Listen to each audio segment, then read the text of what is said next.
Just wait a couple more minutes and see if there's anyone else jumping on, and then we'll get started.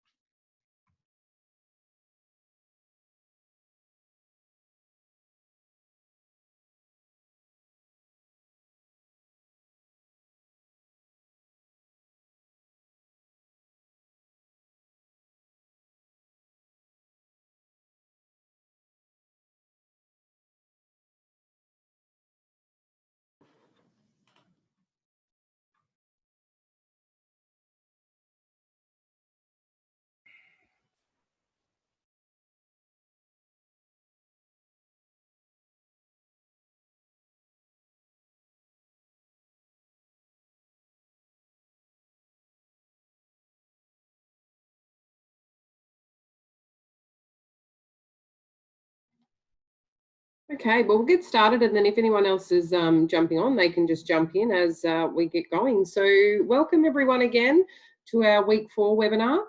Hard to believe that it's been a month already that these have been happening. Time's flying in isolation. I hope everyone is doing well and keeping themselves busy.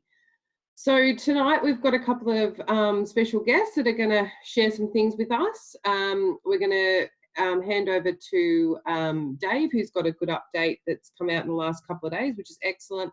And then we're going to have a Horsham Rural City Council update from Mandy and a school sport update from Tamika. So we thank both of those guys for jumping on and helping us with our webinar tonight, and hopefully that we continue to provide you with up-to-date information that is beneficial to you guys at this time. So I won't delay, and I will hand over to Dave. Over to you. No worries. Thanks, Rebecca. Thanks, everyone, for your participation tonight. I'm sure that we've got some information from each of us that is going to be relevant. And once again, all I ask is that keep touching base with your members, keep checking in on them, but above all, make sure you pass on to them the need to stay patient because we're nearly towards something that's going to be beneficial. I'm going to share my screen here because this document came out. It came out on Saturday night from the federal government, and it's the framework for rebooting sport. Now, the important 2 things here I want you to take on board before we go any further. The first thing is that this is a report that needs to be adopted by state governments. It's a report that's been put together by the federal government's health authority, and key figures in the national sporting organisations across Australia. It's a 42-page report. It also comes with a 23-page executive summary. So what I've been able to do is just extract from it the things that I feel is relevant to us at this point in time for our community sport. So the first thing we're going to look at are the recommended levels. There's 3 levels. As I alluded to last week when we were talking about the Northern Territory, there are 3 levels that are going to come into force for activities for community sport. So once again, bear in mind, this is for us, community sport. It's not the elite. It's not professional sport. It's for community sport. The first thing we're going to have to do before we even set foot on getting back into activity is look at these areas here. So the first thing we've got to look at is the anticipated number of community sport members that are going to participate. Bear in mind that we still have to take into consideration what the government and the health authorities are telling us in relation to social distancing and the number of people that we can socialise with or train with and that. So you need to be able to anticipate in your club exactly how many people are going to be brought back into some form of activity. Also, what is needed from a cleaning perspective, right? So if we need to disinfect the balls like we saw with the rugby league in their round 2 or round 3 or whatever it was, then so be it. And also with our training equipment, especially the equipment that we have to share. All of this preparation is based around the premise that We get in, we train, we get out. Right? So the facilities that we utilise, be that they are our own change rooms, bathrooms and kitchens at our clubs, or where we hire from, right? We've got to make sure that they are cleaned and kept in a clean state as we use them. And if we need any assistance, we can go to those two links there. Hand washing facilities, I think you'll find that sanitisation pump packs are going to be the thing of the day when we go to our facilities. So make sure that we've got those and make sure that they are filled all the time, ready to be used. As I said there, get in, train and get out is a principle that's been applied across all sports. All right, get there ready to train, minimise the use, minimise the interaction. I know that we're all big about getting around each other when we're at training to build that camaraderie and that encouragement and all that sort of thing, but just hang off on that at this point in time until we get into a more serious and the restrictions. Also, the environment that we're in, make sure that we can bring our players back into a safe environment, especially when it comes to social distancing and the ability to reduce contact. So they're the principles behind it all. The recommended levels of activities are there. So more than likely going to happen is that we're going to, is we right? Whoever that is, make sure the kids are in the kitchen. There's 3 levels of activity: level A, level B, level C. Level A, if we're not in this position at this point in time, that'll probably be the first one that we'll be in. Right, so the activity is, once again at this stage, 2 people only max, keeping the distance and being hygienically sound, and there's no spectators. Then when we get to level B, right, we can do a little bit more. Right, hopefully we get to a point there where we can have more than just the 2 of us, that we can get to 10 maybe, hopefully, fingers crossed. Get in, get out is what we're trying to get across, right? And make sure that we're able to separate the spectators from the athletes, and especially those spectators that are the mums and dads and carers of the kids. Make sure that we're able to separate them, maybe blank out every second seat in the grandstand, or something along those lines, along the fence or wherever it is, so that we can keep that social distancing side of things. And then hopefully level C comes into play sooner rather than later, where we can start doing a little bit more. Right, we can start returning to all our sporting facilities in a clean state and a hygienic state. And once again, that we're mindful of, right, minimum contact with non-essential services and personnel and that sort of thing, right? So just being mindful, I guess, is where we're at. So they're the 3 levels, right, of activity that are going to hopefully be adopted across the board sooner rather than later. What I've done now is I've extracted from the report, hopefully, the sports that we are that are part of our communities at the moment, all right, and that are prevalent in our societies. All right, and then what happens is, once again, this is what you can do for level A for all of those sports there, level B and level C. All right, so footy, basketball, hockey, soccer, golf, there's what you can do for golf soon, as soon as Andrews lets us go out there and have a hit.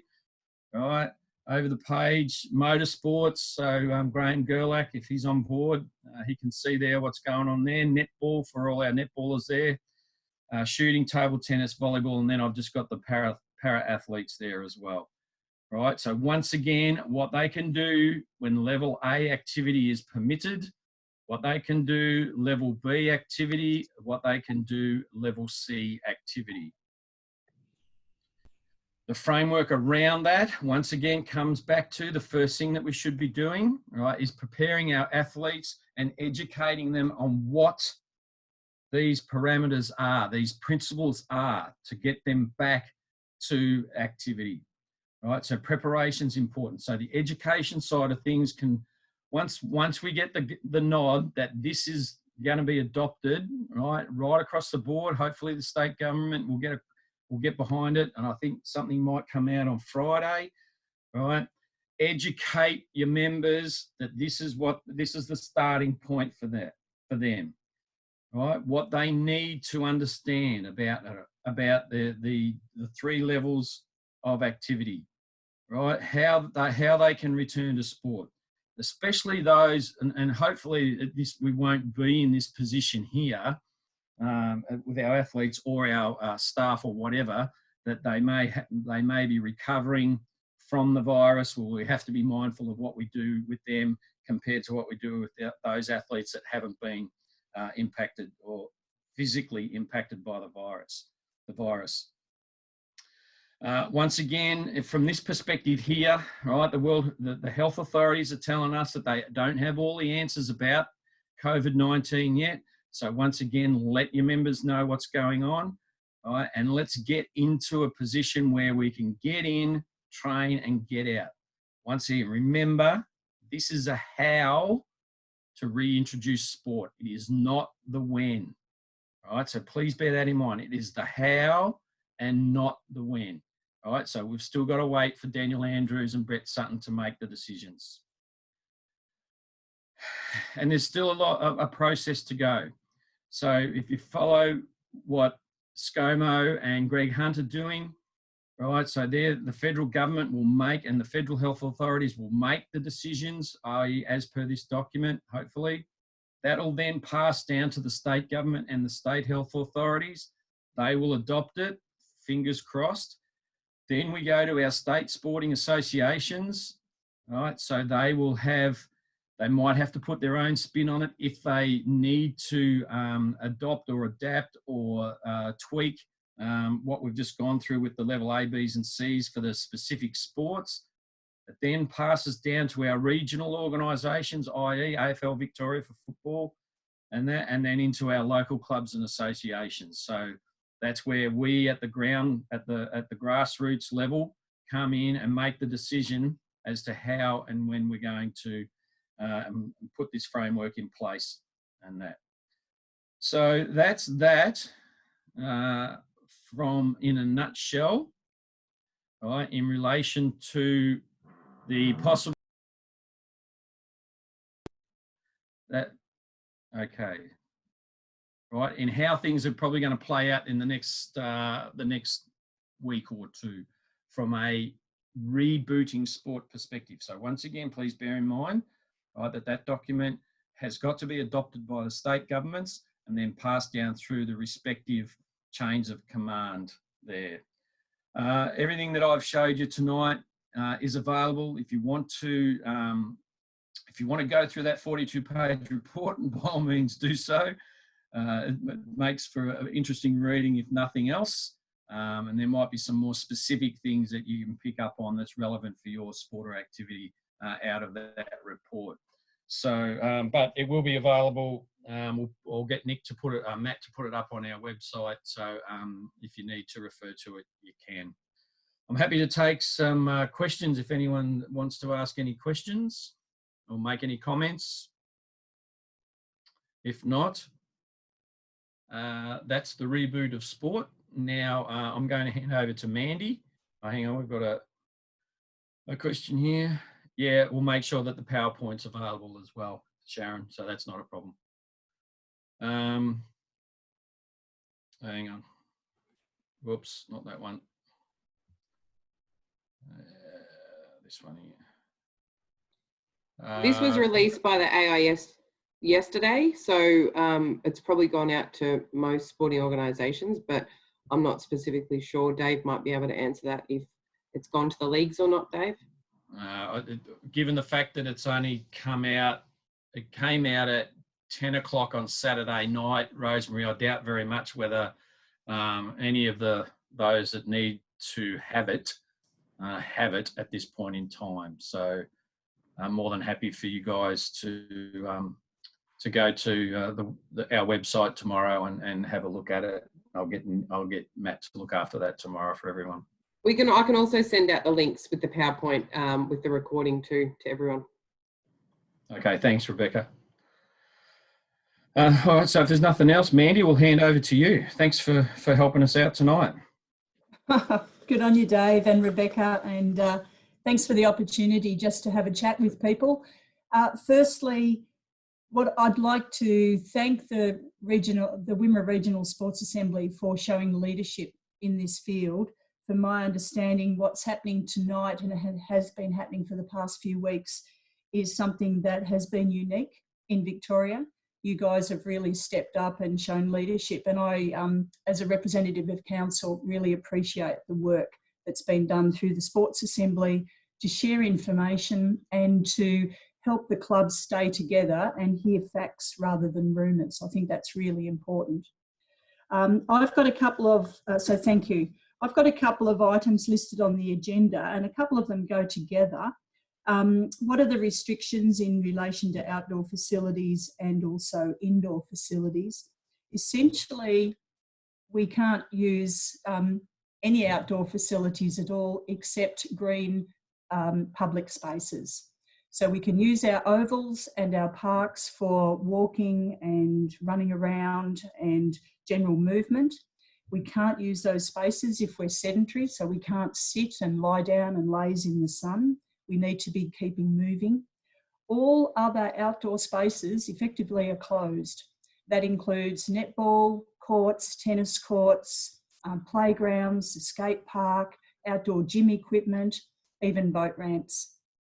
It was interesting to see the slide that Dave's pulled from the AIS information about federal, state sporting associations and so on. Horsham Rural City Council is guided by what happens at the federal level and in particular the state directives from our Chief Health Officer and Premier. Some of the state sporting associations took preemptive moves to protect their members and the community, and that's a wonderful thing. So I'm really pleased with the focus that a number of the sporting groups have had, where they've wanted to protect the health and well-being of not just their members but the extended community. Council has just followed that lead. Our direction comes directly from the state government. I'll just share the screen and show you a couple of slides and just direct you to that so that you do know where the information comes from. So the first one is, golly, and it's disappeared on me, is the Horsham Rural City Council's homepage. I've just clicked on the COVID-19 link, which is at the top left-hand corner, and it tells us what services and events are closed, cancelled or postponed. That second dot point, rec facilities including playgrounds, skate parks, water fountains and a range of other public facilities have been closed. All non-essential recreation places such as public barbecues, outdoor exercise equipment, sports clubs and community halls are off limits. So information as we get it, excuse me, will be available on our website, and I encourage people to go there. It's an easy reference. Where we get our information from is through a range of measures, but we are guided by the Chief Health Officer of Victoria and the Premier, as I said before, and we're responding to restricted activity directions. This is number 5. So there's been a series before that, and as it says down the bottom, this supersedes, may be referred to as the restricted activity direction number 5. A reference is made to others, number 3, and so on. Number 4 has been revoked. So, how do I get out of here? Sorry, I'll just close that down. Mandy, did you want to share your screen so that people can see that? Sorry, didn't any of that happen? No, we heard you talking, but it didn't share on the screen. So that's okay. But if you're doing more, just click the share screen button down the bottom and it will share your screen. I did, Beck. So is that not working now? No, it's not. Okay, it doesn't. Doesn't matter. If you send me, we can make sure that the link's in there. Yeah, that's annoying. Sorry, I'd prepared all those. So it doesn't matter, guys. What I've done though is if you go to the Horsham Rural City Council webpage, as I said, top left-hand corner, there's information there. The restricted activity direction, Beck, I'll send through to you so that you've got that and people can see that if they like. But essentially, Sure. it's a government document just identifying all the restrictions that governs what we say and do. Sure. Thank you. One of the questions on the agenda is how is Council assisting sport at this time? And one of the things that the Sports Assembly has done that I particularly applaud is encouraging clubs that while we have this, so-called downtime, to do a health check. And the health check is critical in terms of making sure your policies and procedures and your administrative side is up to date. And that includes child safe policies. As Dave said a couple of times, the child safe standards came into effect at the beginning of 2017. There are 7 standards, and I know as being a volunteer in clubs over the years, it's really hard to get all these things done and get them in place. Council is keen to help clubs be compliant with this, and we've worked with the Sports Assembly in the last probably 12 months, I suppose, Dave, to help inform and encourage people to be compliant with the standards. And what we're doing at the moment in this downtime is encouraging clubs, working closely with clubs to develop a policy and a code of conduct. And so Hayley Thomas, who works with me, is contacting a number of clubs, has already contacted them with the templates partially completed. So it really then is a matter of the clubs looking at the content of the templates, adding some minor detail, discussing that with their committee and getting acceptance or agreement that that fits for them. That's an important first step to becoming compliant with the child safe. As I said before, there are 7 standards, and so this won't tick all those boxes, but it shows you how easy it is to do it. It's a matter of having conversations, it's a matter of working through some scenarios and simply getting started. And all our information comes from the Vic Sports site, which is where Dave has promoted in the past when he's done his workshops. So I encourage people to go there. One of the other things that Council is doing at the moment, and I don't have confirmed information, it's gone to our senior management group, is I have made a recommendation that obviously if we don't have our sports using council managed facilities, halls, pavilions, sports grounds, they shouldn't be charged for those fees.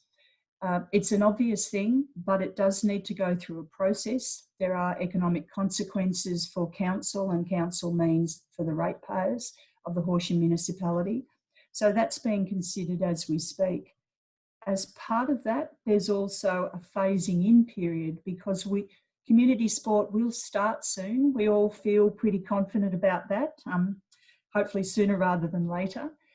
But clubs have been without income for a period of time, and we are certainly very mindful of that and looking at strategies to provide a whole range of measures of support for clubs so that clubs can get out on the paddock, they can have the kids running around, whether they're adults or younger people, all very important.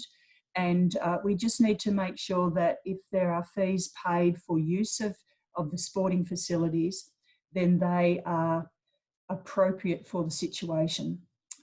I'll have more information as soon as I can. As I said, that's been referred up to our managers and I'm just waiting for a decision to come out and then I'll share that. One of the other things that Council is doing, and again, I don't have all the information, excuse me, it's building on the great work that the Sports Assembly is doing. It's also part of a package of support material that's coming out from Council. One package has already gone out and that's a business support package. Another package is being developed as we speak, which is the arts and entertainment package of information. And I've been asked to develop a sport and rec support package. I don't know what that looks like yet, but I'll be working with the Sports Assembly to build on the work that you guys have been doing, not to duplicate it, but just to work together in partnership. The last part of the questions that I've got as on the agenda is, will council be proactive if, or I think actually when, the seasons collide?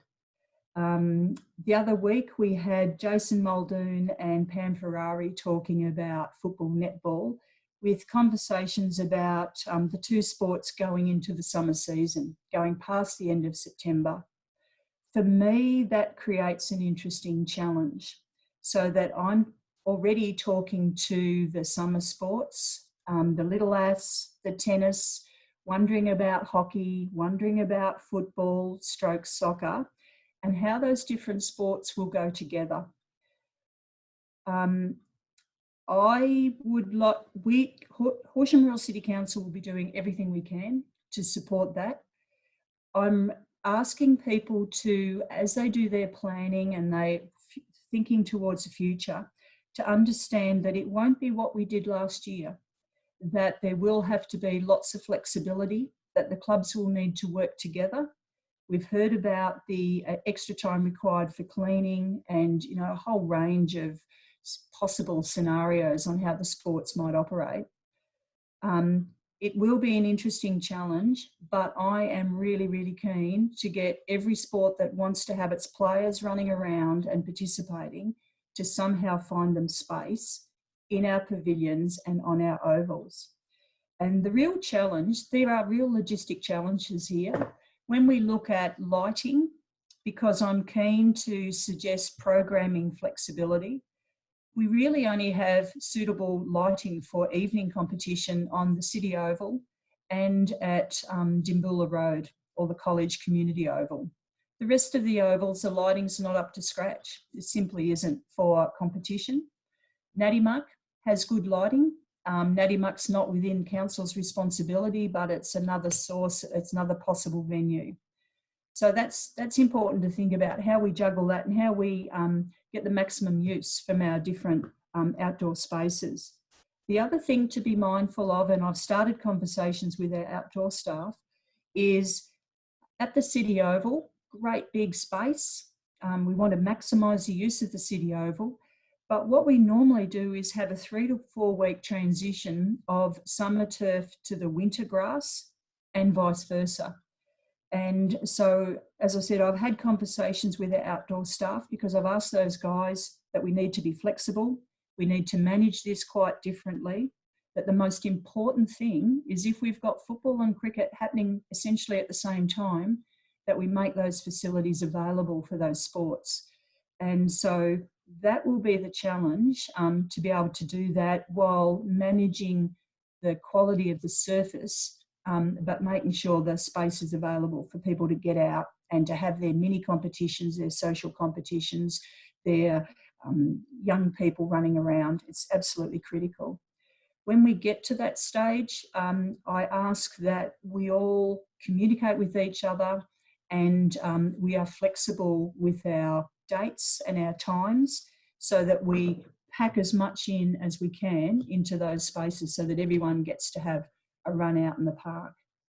I think that's enough. Dave and Rebecca, do you think I've covered it enough, or are there any other areas that I should have spoken about? Yeah. Do you want to run the question, Rebecca, or do you want me to?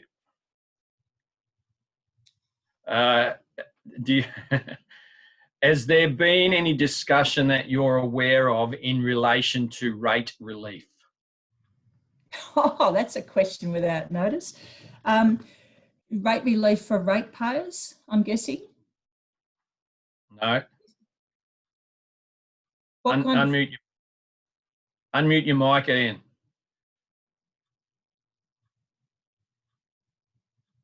Yeah, I'm trying to see if you've got a precedent for Stawell Golf Club with Horsham Golf Club. So I'm assuming Horsham Golf Club pays rates. So has there been any talk at council about whether there's any assistance with rates in relation to Horsham Golf Club? Because then I can use that as an excuse to go to Stawell, Northern Grampian Shire.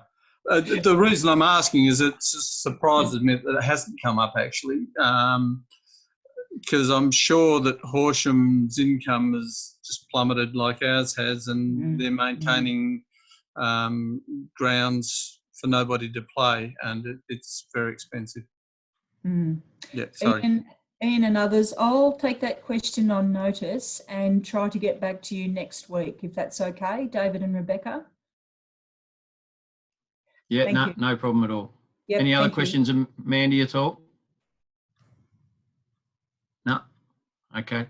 Keep the chats coming, because what we're going to do now is we're going to get active, because Tamika is going to help us with some updates from a school perspective, and then she's going to give us some ideas on how we can keep our kids who are homeschooling active. So Rebecca is paying particular attention to this one. And just before Tamika starts, if I can just thank Tamika. Tamika and I have had a long chat about programming, and for Tamika certainly is the first person off the cab to say, yes, we'll be flexible, understand it's important to adapt so that as many people as possible can be active. So thank you, Tamika. I really appreciate that. No problems, Mandy. Okay, I'm going to share my screen. Can you all see that? Yeah, cool. Looks good. All right, so I'm going to give you a bit of an update on what the schools are doing, what St Bridget's is doing, which is where I'm based, in terms of some of our programs, and then obviously look at the benefits of keeping our kids active, and just some people that I follow that give good ideas to me as a PE teacher, but as well as a parent trying to keep our kids active at home as well. So if we're looking at Term 2 sport and the events that I actually had to cancel and postpone, I had to cancel 21 days of sport for our students, and that included 44 different types of competition. So our kids are normally heavily active, particularly with netball and football in Term 2. And obviously that hasn't been able to go ahead. If I jump down to the team sports, it's been decided at an SSV state level that we're not going to be able to run AFL purely because of the grounds. When we get further down to our state competitions held in Ballarat and Melbourne, that we just can't fit those in, and also trying to jam everything into our calendar in Terms 3 and Terms 4's difficult as well. So after speaking with Jace last Thursday night after the meeting, we had a brief little chat, and we've decided that we're going to actually include a participation day for girls football and for boys football at some point in Term 3. I have set those dates, but that's just to give those kids the opportunity to get out on those grounds, have a go. It's not going to necessarily be how we've run it in the past, but trying to get those kids out there, and the girls in particular. I also did ask Jace about the Deakin Uni competition, the girls football competition.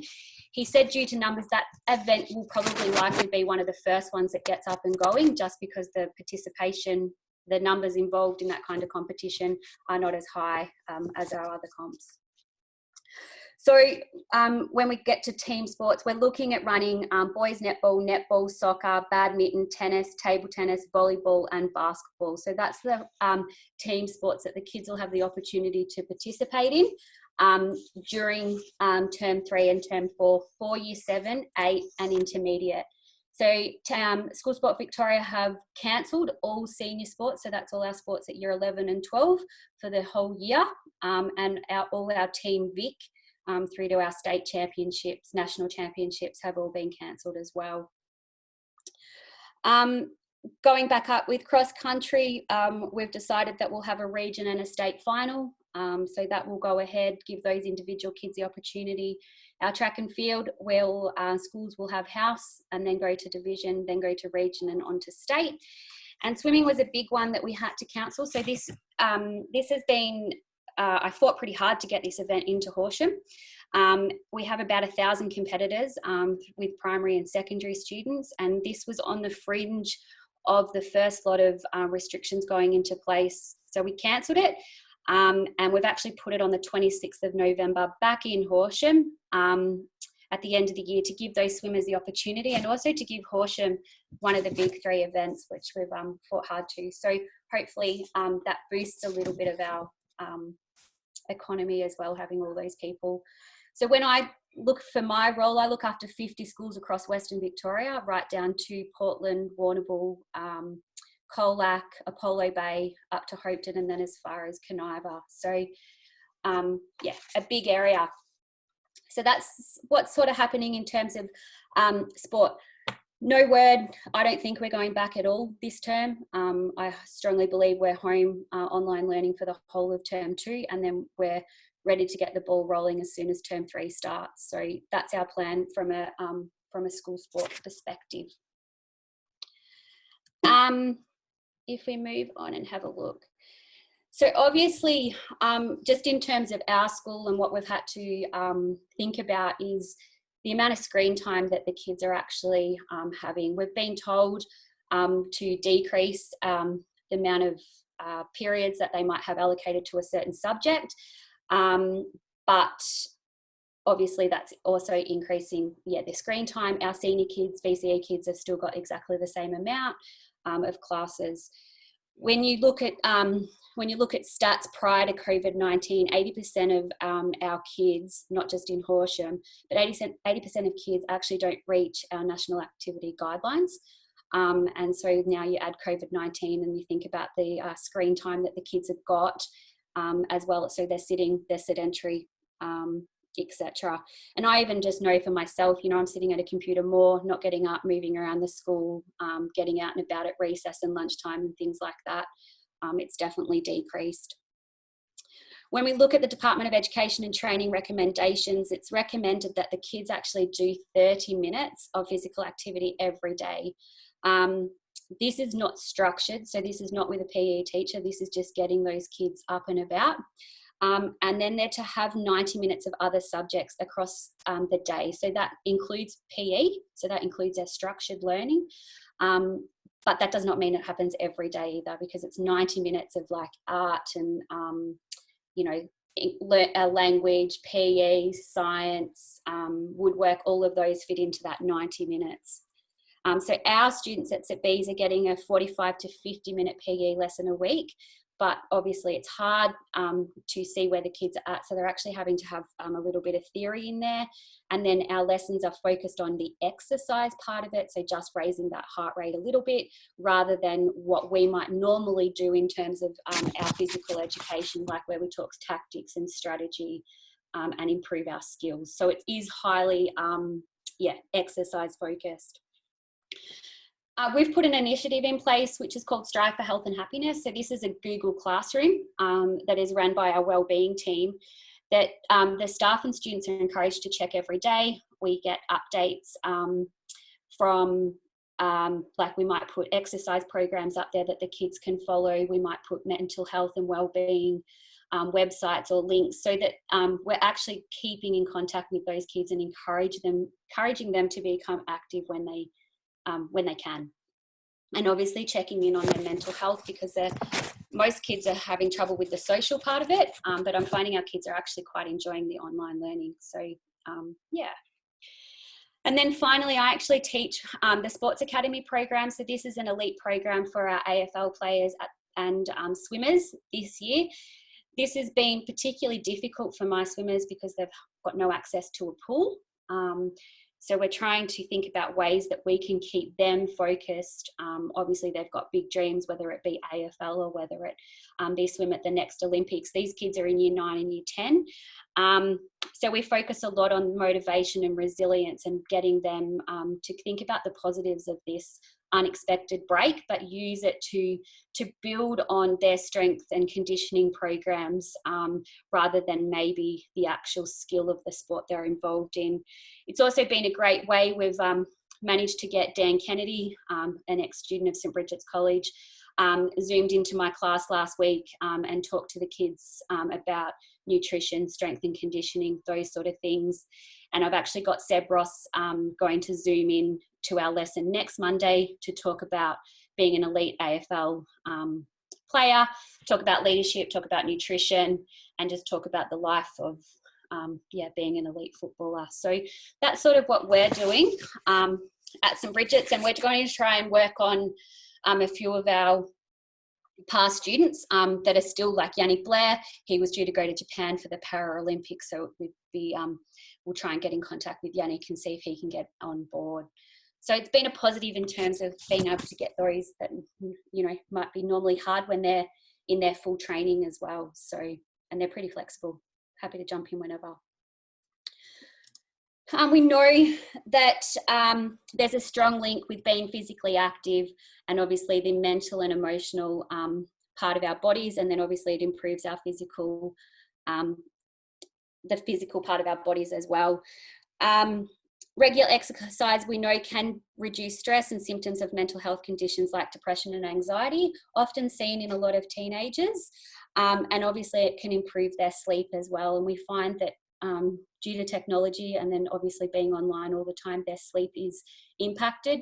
So making sure that they do get out and be active at least for that 30 minutes. And when I say that, it needs to increase their heart rate. It's not just, you know, walk around the backyard and talk on a mobile phone. It's actually getting that heart rate up a little bit higher to get any benefit out of it. And we're also going to find that if they do that and they get up and have a bit of a break, and I even know if I teach a double period during the day, I like to split it between 45 minutes, get up, let's move that body, and then let's sit back down again, just to get them refocusing. And we'll find that if they do participate, that we're going to have them being more attentive within our classes as well. So hopefully I've covered everything that I sort of need to cover, but this is just some people that I follow. And most of these guys are on Facebook, Instagram, and just generally on the web. Mr. Hare Phys Ed, this guy here, is actually a colleague. So he worked for School Sport Victoria. He's a primary school physical education teacher down at Leopold Primary School in Geelong. Fantastic resources for younger kids to get up and about and become active. Mr. D Phys Ed, he's a region coordinator in Melbourne for School Sport Victoria, so exactly the same position as I hold, just for primary school students. Again, he has lots of resources for primary school kids to keep them active. The PE Geek and PE Made Easy are both two people that I follow quite closely and come up with suggestions to keep active. For secondary students, Dance Play, they're doing actually live dance sessions online for all different ages for kids to keep them active, and they're streamed through Facebook. I've done a few of their PDs and it's not just dance how we used to teach dance. It's all recreated and lots of fun, and incorporating our skills that we use in our various sports. So I know we do a song that's to bounce, and it's using basketballs, the dribbling and everything like that. This is Danny Kennedy's Fitness. So ex-student up here, he posts a lot of stuff on Instagram, Facebook, etc., and is a really good one for even us as adults to follow. He gives you nice, clear and easy strength and conditioning programs. You don't have to have any equipment. And then the other one that I love that's great and good for my kids is Auskick at Home. This is a really good one. Nick Rewalt's been doing it with his kids, and it's just showing you some little footy skills, etc., that you might be able to do out in the backyard. And then obviously it's just getting out, riding a bike, taking the dog for a walk, going for a run, just getting that fresh air, away from a screen for a period of time. So I think that's it. Great stuff. Thanks for that, Tamika. That's great. It was all right. Yeah, good stuff. Nick Baird just made a note of that Auskick at Home with Nick Rewalt, because he's thinking about setting up Auskick at Home with Nick Baird.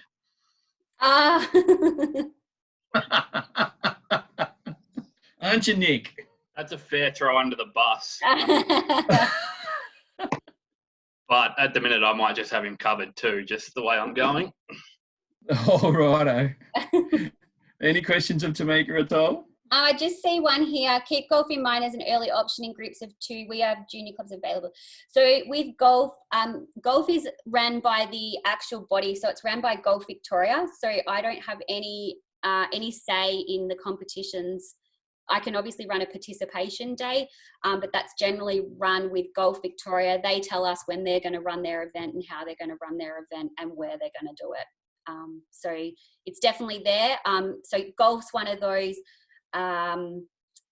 Squash is another one of those competitions that's run directly through the governing body. Yeah. Do you know, probably a bit premature with regards to your dates, you know, how you're bringing inters into possibilities from term 3 onwards? Have you penciled in dates at all, Tamika? Yeah, so my term 3 and term 4 is completely organised. So I've got division dates set, region dates are set, and state dates are set. So we've got a fair indication, of when sports are going to happen. Because basically, as soon as the schools say we're open, we're going to just hit them with our calendar and try and get them out being active as much as possible. I spoke to my principal this morning just in regards to house athletics. We've got all of term 3. The region event's not going to be until, division event is not going to be until the last week of term 3. So it's up to schools how they run it. But, I'm thinking schools might go for let's run the day. Let's get these kids out all together. Let's have it as a social rather than trying to separate it all up. Yeah. No worries. Very good. And schools obviously it's up to them if they want to participate, because I'm hearing particularly from the Warrnambool area that principals are going to put a no sport policy in place. So, yeah, hoping it doesn't happen in our area. All right. I think Tim Poplar would be keen to hear what dates you've got for from a volleyball perspective. I'll flick them through, Tim, after this meeting. No worries. Thanks for that. Just a question for you at short notice, so hopefully you might be able to answer it. If not, look forward to getting an answer sometime down the track in relation to the use of the St Bees Stadium and the possible marking of social distancing in the grandstand at all. Is that something you've been looking at, discussing, or anything like that at all? I haven't been involved in any discussions, but I will. Obviously, we're not sure what's going to happen with schools because we can't actually follow social distancing in a classroom. They're just not big enough. The only way you can do that is if you put a class in the stadium. So I will follow it up from a hiring point of view because I don't believe it'll probably really come into effect for us in the school. Obviously, we'll space as best we can, but it's not going to follow social distancing. No worries. Thanks for that. But I'll follow it up for you and let you know. Thanks, Tamika. Good stuff. Any other questions of Tamika? Any other questions at all? Okay. If there's nothing else, hopefully we've answered all the chat questions. I think, Graham, thanks for your comments. That's greatly appreciated. So if there's nothing else, conscious of the time, we do appreciate your support. We're here. Right, so the Sports Assembly staff, Matt, Nick, Tim, Rebecca, myself, we are here. We have been working, even though we have been working from home. Our funding partners, SRV and Vic Health, are happy with what we've been able to do so far. SRV in particular are telling us to be available for all the clubs and that. They don't want any clubs going under at all because of this. Okay, so you will hear from us probably within the next week in relation to, we will send out just a preparatory bulletin to say that we are going to contact your club or association and discuss with you how your club or association has been impacted by the pandemic. The information that we source from you will be passed on to Sport and Rec to formulate a report to the Minister. So our task as a regional sports assembly, and there's 9 of us across the state, we're going to try and get enough data from around 500 clubs so that we can get the true story that's happening out there in relation to our clubs and associations. So all I'm saying is just look out for that, that preparatory bulletin. We know that there have been some in other areas where staff have contacted clubs and spoken to people and have ended up being accidental counsellors. So we're doing, some of us are doing some training on that. We're getting some tick-offs on some pro formas that we have to follow before we actually do that. So once we do get those tick-offs, then we'll be touching base with everyone just to see what impact this is having. And the more data we can get, the more we can inform the minister accordingly. If your club, or if there's any clubs or associations that you know of that are under stress because of the pandemic, please put them onto us so that we can help them not go under. We don't want to lose any clubs or associations at all, not just here in our region, but right across the state. And that's the big message that SRV are sending us. So if we can help, we're here to help, and we'll try and do the best that we can. So thanks again for your participation. We look forward to catching up with you again next week. By all means, keep the feedback coming through, because the reason that we're doing this is because the feedback that's coming through has been nothing but positive. So we thank you for that. And hopefully you're getting as much information out of it that we are as well. So take care, look after each other. Remember, stay patient, make sure your members stay patient and don't go rogue. And if we do that, we'll come out of this